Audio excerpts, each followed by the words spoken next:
Meanwhile, Giselle, the queen, learns of the foiled plot against Charlotte and the Black Knight's guardianship. In a fit of rage, she scorns her subordinate's incompetence and resolves to intervene personally. Haru's sudden arrival, effortlessly dismantling her guards with his barriers, leaves Giselle questioning the breach of her castle's defenses. Haru dismisses them as trivial, effortlessly penetrating them. Giselle, poised for combat, astonishes Haru with her rapid spellcasting. Trapped in a watery prison, Haru narrowly escapes drowning by leveraging his barrier. Undeterred by her subsequent ice and fire assaults, Haru rises unscathed, prompting Giselle to question his identity. As Haru launches a counteroffensive, Giselle finds herself overwhelmed, her strength waning against his might. In a desperate melee, she engages Haru with her blade, only to be met with his own in a climactic duel. Overpowered in the duel, Giselle finds herself beneath Haru, her confidence in her swordsmanship shattered as he effortlessly strips her of her weapon. Haru then enforces his ultimatum, encircling her neck with a magical collar that threatens dire consequences should she attempt its removal. He commands her to cease all harm towards Charlotte and his kin, his warning clear and ominous. Fast forward 5 years, tranquility has reigned, and we witness Charlotte frolicking in the snowy expanse. Haru, averse to the chill, yearns for the warmth of his quarters. Noticing Flay's shivering form despite her protests of resilience, Haru compassionately bestows upon her a garment more suited to the frigid climate, advising her to voice her discomfort. Charlotte approaches Haru with an innovative technique, albeit beyond her current strength, and implores him to execute it. Despite his initial skepticism and embarrassment over the incantation, Haru acquiesces, resulting in an impressive excavation in the terrain. Charlotte's delight is palpable, and Haru takes solace in her happiness, even as their parents arrive, puzzled by the sudden alteration to the landscape. In a swift act of deflection, Haru conjures the Black Knight, attributing the spectacle to his fleeting demonstration, a ruse readily supported by Charlotte. In a moment of reprieve, Haru inquires about recent events with his father, who shares the queen's conspicuous absence and the cessation of threats against Charlotte. Speculation arises about the queen's rumored subjugation, possibly linked to the sustained peace. Haru relishes the thought of a reclusive existence, only to be jolted by his father's revelation of an impending educational journey to the capital. The prospect of school, reminiscent of past tribulations, spurs Haru to seek escape. Further conversation at home unveils the king's personal endorsement, possibly influenced by Princess Marianne's visit, suggesting an opportunity for Haru to broaden his horizons beyond the confines of isolation.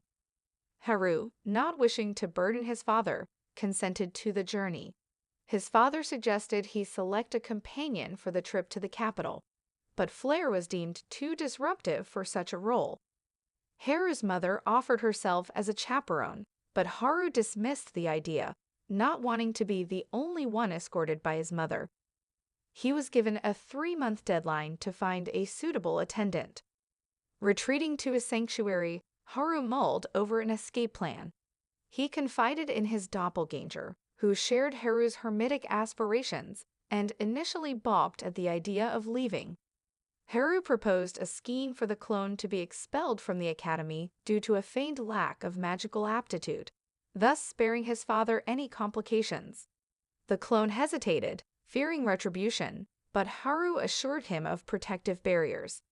In solitude, Haru had constructed a remote cabin to indulge in his reclusive lifestyle, while his clone assumed his public responsibilities. Charlotte, his only visitor, would come to indulge in anime viewings, her spirits dampened by the distance. Haru offered a solution through his teleportation magic, demonstrating its potential by transporting a ball through his barrier. Despite the clone's reluctance to be a test subject, Flare's impatience led to a successful trial, prompting Haru to install a portal for Charlotte's convenience. Amidst his leisure, Haru's need for an attendant resurfaced. A stroll led him to a village inhabited by skeletons, remnants of a past conflict, who revered him as their leader. Johnny, the skeletal chief, introduced Haru to other benign monsters they had sheltered, assuring him of their peaceful nature. Johnny eagerly guided Haru through the village, proudly displaying the bountiful farms that sustained the monstrous inhabitants. Haru was taken aback by their self-sufficiency, considering Johnny's potential as an attendant if only he possessed a human form. However, Johnny's incessant chatter about village life left Haru yearning for solitude. Seeking tranquility by the river, Haru encountered the golem from his past, now revealed to be a female entity with a fondness for him, expressed through a gifted flower. While Haru appreciated her amiable nature, her imposing stature ultimately dissuaded him from selecting her as his companion. Back at the cabin, Flair's curiosity about the attendant discussion led to a dismissive response from Haru, dampening her spirits. The following day, Flair accompanied Charlotte to the village, where Charlotte was moved by her brother's compassion for the monsters, christening the settlement Pandemonium to Johnny's approval.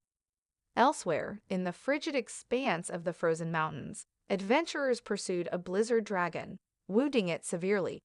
The injured creature's crash near their domain prompted Haru's father to express concerns about a potential rampage, tasking Flair with reconnaissance. Flair's loyalty to Haru's command was clear, yet her disdain for the dragon's perceived cowardice during past conflicts made her reluctant to assist.